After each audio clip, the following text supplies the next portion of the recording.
Hello, welcome to Advancing Faculty Excellence, a podcast where we at the U of M Advanced Program talk about issues facing faculty and what we can do about it.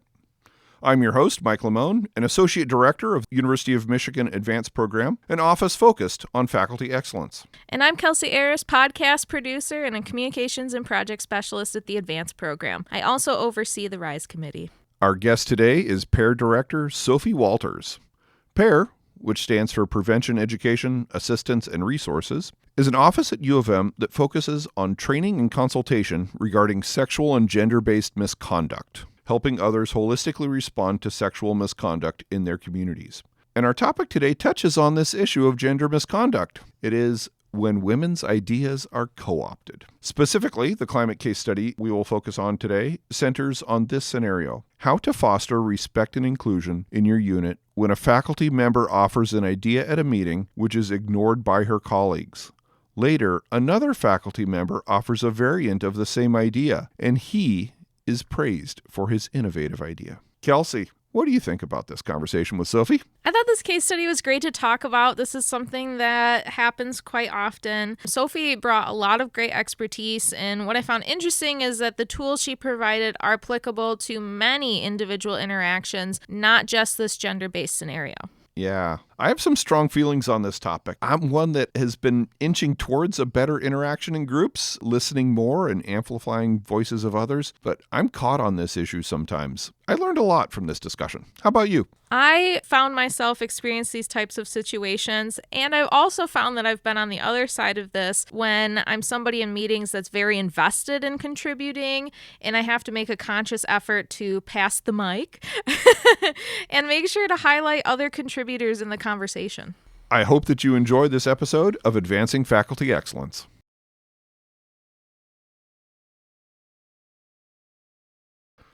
So hello, welcome to the show today, and we have with us our guest, Sophie Walters. Hi. Welcome to the show. Thank you so much for having me. I'm very excited to be with you all. Yes, please introduce yourself to our audience. Sure. So my name is Sophie Walters. I use the pronoun she, her, and I serve as the director at PEAR, Prevention, Education, Assistance, and Resources. Been at the university for 3 years when PEAR was created, and I have a background in law, criminal justice, and counterterrorism. So you're from PEAR. Could you tell us a little more about this office and what it does for the UM community? So PEAR is Prevention, Education, Assistance, and Resources. We're an office located within the Equity, Civil Rights, and Title IX office, and we provide sexual and gender-based misconduct prevention education for our UM employees. So UM employees means faculty, staff, student employees, and we serve Ann Arbor campus, Flint, Dearborn campuses, but also Michigan Medicine. We also, in addition of training, we offer consultation with faculty and staff leaders where we assist them in holistically responding to sexual misconduct in their community. We base all of our skill building workshop training on supporting, empowering our community and making sure that we are evidence-based. We are focused on public health model, social ecological model, and really offering a set of specific services to our community based on their needs. We love that evidence-based background. So in addition to your role as the director of PEAR, you also serve on the RISE Committee. How has your time been on the RISE Committee so far? Oh, it's been awesome. I love connecting with faculty members and colleagues across campus, learning about their disciplines, and really sharing kind of our passion about wanting to create spaces that are respectful and inclusive. We've really loved having your expertise on the committee. It's been great. Thank you. Today, our RISE climate case study that we're discussing today is when women's ideas are co-opted. As is usual on these case studies, we have a particular scenario that was developed to help us offer concrete advice and suggestions towards that broader issue. Our specific situation that we are addressing today is this: how to foster respect and inclusion in your unit when a faculty member offers an idea at a meeting which is then ignored by her colleagues. Later, another faculty member offers a variant of the same idea, and he is praised for this innovative idea. I think this is an issue that is often goes unnoticed, but deeply felt by many women in academia, really feeling like ideas are co-opted or credited to somebody else, and sometimes to a male colleague. And so while this behavior seems pretty subtle compared to other forms of misconduct that we see in academia, it reflects deeper power dynamic and systemic inequities that we see at at the university. I wanted to point it out that the 2018 report by the National Academy of Science, Engineering, and Medicine, a report that we often use at PEAR to really base some of our trainings, really highlights a critical truth. The most common form of sexual harassment that we see in academia is not sexual in nature. It's mostly gender harassment. And gender harassment really includes demeaning, excluding, marginalizing women. And when women's contributions are ignored or taking credit by somebody else, creates really this gender dynamic at work and creates microaggressions. And so this is very important to highlight the work of the NASEM report because it really gives us some research, some evidence where we can, in the future, base our research on and our work on. At the bottom of the case studies are usually readings that helped inform the RISE committee. And one of those is an article from the Harvard Business Review, Roberts et al., talking about an antidote to microaggressions. The article is called An Antidote to Microaggressions, Microvalidation. So let's talk about microvalidations. In the article, the authors explore how microvalidation, which are small, intentional, positive acts, can help undo the ongoing harm that we see in some of the spaces that are caused by microaggressions. And so microvalidation could be used as a proactive strategies to counter the harm. So what does it look like is the authors in the article talk about often trainings that we facilitate in workplaces are about preventing microaggression, talking about microaggression. However, they think that avoidance alone is insufficient. We need to think about the other side.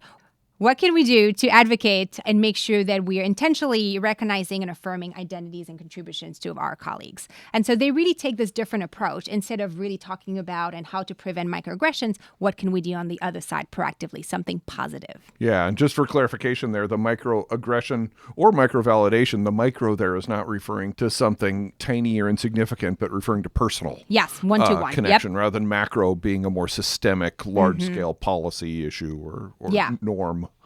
And then at the end, really, our authors emphasize that microvalidation are not a cure-all. Really, we need to think about both, how to prevent microaggressions and then how to uplift microvalidations.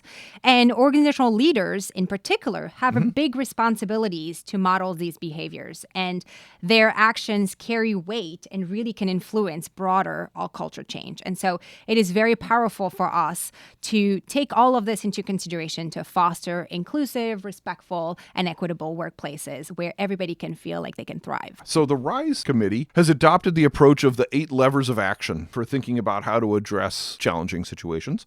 And the 8 levers concept from Ron Richart, who developed this for transforming schools and the classroom environment. So it is highly applicable to the topic of addressing challenges in faculty life, too. So these levers help us view from many different facets. So how can we use these levers? So at PEAR, we used the NASEM report from 2018, which really emphasized that organizational climate is the strongest predictor of whether harassment occur. And it means that our institution have the power and responsibility to shape environments where women's contributions are not just heard, but recognized and valued. And so the 8 levers really help us discuss how we do this in our spaces. And I'm really excited to go through them. All right. So I think the levers somewhat naturally group themselves into a few that are more in the moment actions that you can do, and then another group that are more proactive or timeless levers that should be done at other times in order to set up the right stage. And so we'll go through those in the moment levers first. The first one is interactions. What do we mean by interactions as a lever? Our first lever is interactions, and it really focuses on relational dynamics between people. So how faculty engage with each other, whether they collaborate, disagree, ignore each other, all of those things. So that's and they do all of those. Right. And so in this case study, we really want to think about developing effective strategy for noting the oversight and making sure that all of our ideas are acknowledged and heard, especially in this case study, women. And do you have a few examples of how interactions works for this particular example? Example would be, first of all, you can acknowledge the first faculty member who's coming up with this idea. You can say, oh, like Mike has shared previously, this is a great idea and we should move forward. So really highlighting what that faculty member said and really pointing it out in your response to their idea. The second one could be really following up with that faculty member and letting them know that their input was heard. heard and they're valued. So really like, oh, I really appreciate what you shared earlier, Mike. That was a great idea. Thank you for that. And then kind of building on this. So really, again, micro-validation, showing up, making sure that people feel like they're seen, they're heard, and pointing out the great contribution that they're making in the meeting. Yeah, I really like that first one, that callback. The person didn't get recognition when they made essentially the same thing. And you're like, you know what? That reminds me of something I heard 5 minutes ago. And this sounds like it's a good habit that you could apply to everybody in your meeting. And it might be a good habit as well to do for your fellow colleagues and not just the person in the leadership role. Agree. That could be done by anybody. This is the beauty of interaction is another colleague could definitely say, yes, like my colleague has said. So we don't have to only think about power dynamic in those spaces. Anybody can use those interventions. I would really encourage people to think about the different interactions they have throughout the day with their colleague, and not only in that staff meeting, not only when there is an idea that is co-op, really thinking broader. I like that. A lever that we have in our list is language. Yes. Can you tell us about language as a lever? So language refers to the system of communication used by a community, here our faculty. And really it's here to negotiate shared meaning and build group coherence. So we need to think about how language can be a positive tool to promote equity in our unit. So it sounds like language, you set it up as systems of communications as opposed to the interactions, which are the specific one-on-one dialogue, that one is more the larger scale way in which we talk, and the other is the more specific way in this situation. Another one that we have on our list is modeling. Modeling is a lever for addressing co-opting of ideas. Yeah. How's that? Modeling is displaying oneself as an example to imitate or inspire. Oh, yeah. And so what people often observe about ourselves that might be setting expectation for others. So we have to think about how we show up in this space. And I think I'm specifically talking to leaders, but also it could be done by anybody. How we show up in spaces really set up the stage of the interactions, the environments, and how all of this is going to play out. All right. So how about that for our specific scenario of the woman's idea being co-opted by another? So actively really listening to each other's faculty members' contributions rather than being preoccupied by other tasks. Sometimes we have our computer open and we look at emails, we're on our phone. It's really paying attention, being an active listener, really modeling that what you want people to do, you do the same for them. So really listening actively to our colleagues. It also could be recognizing and apologizing when you overtalk or cut someone off. It happens sometimes when you get too excited and you just want to jump in. Sometimes we end up cutting people off, and then some colleagues are suddenly not able to finish their thoughts or their sentences. Recognizing and apologizing when you are doing this. And then again, apologizing if you ignore someone's ideas or if you missed their ideas earlier. Really focusing on the harm repair. I always try to show up this way also at work. If I made a mistake, this is okay. We all make mistakes and we just have to learn with it, but I'm vulnerable enough. I have humility where I can say, hey, this was wrong from me. My apology. That was your idea. Tell me more about it. Something I really like that. Yeah. That vulnerability and the simple apology. So our specific scenario today is about a female faculty member, but how might this apply to other marginalized identities in the academic workplace? I love this question because I think you're right. The scenario we're talking about right now is about men and women's dynamic. But this dynamic, it can happen anywhere between different population, different marginalized communities. And so we want to highlight that those levers are also available for anybody else to use throughout. It could be any folks like our LGBTQ colleagues, any other folks of different colors or different races or ethnicity or different identities. Like all of those folks might feel that sometimes their ideas are co-opted. And so this scenario, yes, is about gender, but it also can apply to all of different identities. The co-opting part of this is the important one. Mm-hmm. Yep. Before moving on to the proactive levers, now is a good time to discuss one of the additional resources listed at the bottom of this particular climate case study. So here at the University of Michigan, we have a program called the Center for Research on Learning and Teaching, CRLT. And within this, we have the CRLT Theater program. offering more dynamic and interactive workshops. One of the perennial offerings from them is this series on facilitation. And the facilitation workshops that they offer is this 2-part series about how to foster a constructive group discussion. And then the second is really a series of case studies about how difficult interactions during group discussions should be navigated. I really like this workshop, and we invited CRLT to facilitate it with our office, knowing that we do facilitation every day. And I really encourage anybody who does facilitation to reach out to CRLT. It is a great workshop. I loved it. A lever that we have on our list is time. Time refers to the way people in an organization use their time. In this instance, allocate time to address what's happening, and identifying measures to prevent it is something that is very important. An example is providing opportunities or mechanism to promote ways for people to engage, to share their different ideas. A lever on the list is opportunities. What does that mean in the context of implementing change? Opportunities are a set of conditions or circumstances that makes it possible to achieve something. What are our unit's values, and how can we increase our unit's engagement in building a climate of equity? What can we do, or something we could do, to repair power dynamic in some spaces? One opportunity, and it's a plug for our office, is contacting PEAR. PEAR has different specialists and different representatives, and we're here to host professional development training workshop around this topic: how to create healthy, respectful, inclusive, equitable work environments that promote civility. How might somebody, maybe they're observing the interaction and they're a fellow colleague, what could be an opportunity for that person? I love this question because it makes me think of bystander interventions. So we facilitate trainings around bystander interventions, around sexual and gender-based misconduct. But the framework of bystander intervention can be applied anywhere, and in those spaces can be applied. And so we have the 4D. So it's delegate, distract, direct, or delay. Directing. So you could say, for example, hey, Kelsey, you had a great idea. Let's piggyback on that. Can you share a little bit more? Delegate. You could also, as a colleague, connect with another colleague and say, hey, have you noticed what's going on? What can we do? And just kind of get support from them and hopefully intervene together.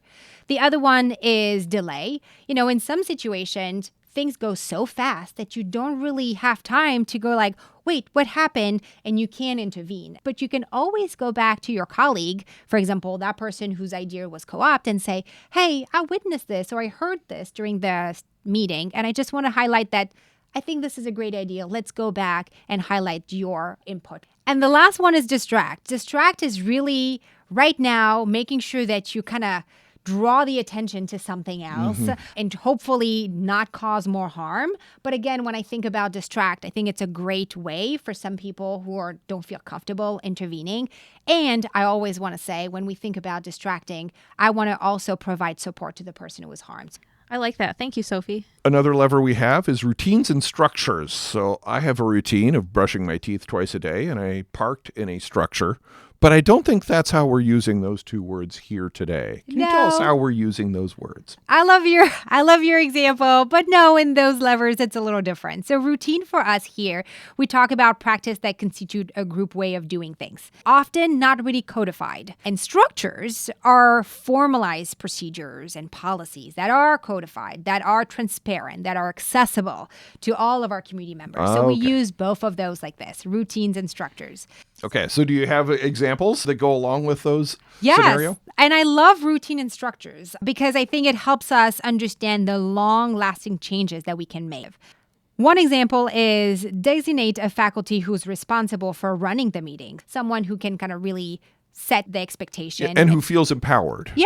Yeah, and that's very important. Feeling empowered, has the capacity to step in, to intervene, to act as a bystander if needed. Yeah. Another one could be pausing regularly during meeting. I know it sounds like it goes against the time lever, but it's also important. Like everybody process things differently, and we need to give space for people to hear ideas, to process it. So during the meeting, pause, summarize maybe the ideas that are shared, the points that are pressed throughout, and allow faculty to acknowledge what is said in the room. Pause can be awkward. Yes, again. How do we get around that awkwardness of silence?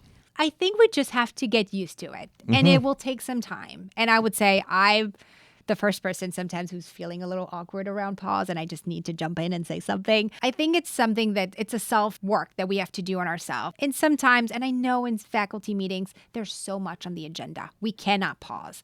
But when we think about different ways of learning, how people interact with each other, how they process information, it's helpful to pause a little bit. Just acknowledging that we're going to have a pause can be enough for people to feel comfortable in that space, maybe. Yeah. A lever on our list is environment. What is meant by the lever environment? Environments refer to faculty, their physical and virtual workspaces. For the physical space, we can think of the layout of the office, the floor plan, maybe how people are positioned, sitting arrangement during faculty meeting, what is furniture are on the room. And then virtual spaces, we're thinking how we run Zoom meetings, how we utilize the chat function, all of those tools that we have on Zoom. How do we do this during faculty meeting? And so in this case study, we want to consider ways we can use our environment to send signals about the culture we're trying to create. Well, what would those look like? It could look like maybe adjusting room layout. Wanting to maybe make sure that our layout highlights and emphasize where people can feel seen, can feel heard. What's the container that we are having those conversations? And even if we think physical spaces are not important, it is. It signals something. It shows what we value.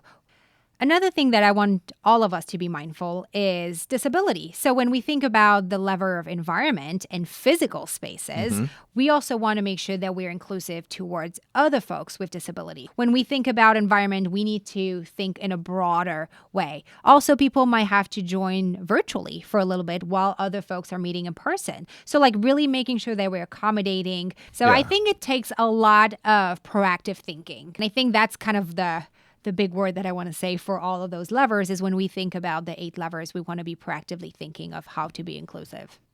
Our last lever on the list is expectations. Can you tell us about expectations as a lever? Expectation refers to words or actions or environment cues used to groups to explicitly or implicitly signal who and what is valued. And we have to think and consider how our expectations are communicated explicitly in our workplaces, how new folks are learning about those expectations. Yeah, for this one of co-opting ideas, how having an expectation around this type of behavior could be very helpful as a process. So do you have some examples? So an example is at the beginning of each meeting, we can ask faculty member to share unit's values or norms, or maybe remind them of the values, outlining the range of concrete ways we're working together towards a goal. For example, at PEAR, we start our staff meeting doing a round of values. Everybody brings a value that they want to share, and we kind of do it one by one. So really highlighting what is important to us and how we're going to ground our work, and we're going to ground it in our values. Another thing is we can outline the expectation related to positive behavior. So again, micro-validations, highlighting all of those things throughout the meeting. We can additionally send agendas, reminding colleagues of meeting expectations. In faculty meeting, what are our expectations? Let's be transparent. Let's write them down. So again, linking other levers like structure and routine, we can input all of those values, all of those expectations in our structure, in our routines. Well, we made it through our list. This has been a very nice discussion. Thank you for the so many tips and suggestions about how to handle the situation of when a woman's idea is co-opted. So, Sophie, do you have any more for us on this topic? No, I just want to say thank you so much for inviting me today. It was a pleasure to talk to you all about it. And I'm hoping that people can connect with PEAR, with their specialists. If they need additional support resources, I'm happy to be a resource for all of them. So thank you. That was Sophie Walters, the director of the University of Michigan's Office of Prevention, Education, Assistance, and Resources. Thank you for being on the show today. Thank you. This has been an episode of the Advancing Faculty Excellence podcast, a product of U of M's Advance program. The views expressed in this episode are those of the guests and hosts and do not reflect official positions of the University of Michigan. I'm Mike Lamone, the host of this episode. This podcast was produced and edited by Kelsey Aris of U of M Advance. Please join me extending to her a huge thank you. This podcast would not exist without her. We want to give a special thanks to our musical crew. Composition by W.P. Norton and performed by So Say We All, with W.P. Norton on lead guitar and University of Michigan professors Elena Lemon on rhythm guitar and Denise Sikakwaptua on bass guitar. We also thank the Shapiro Library Design Lab team for production support, including usage of their sound studios. Please rate, review, and subscribe to this podcast. Thank you all for listening.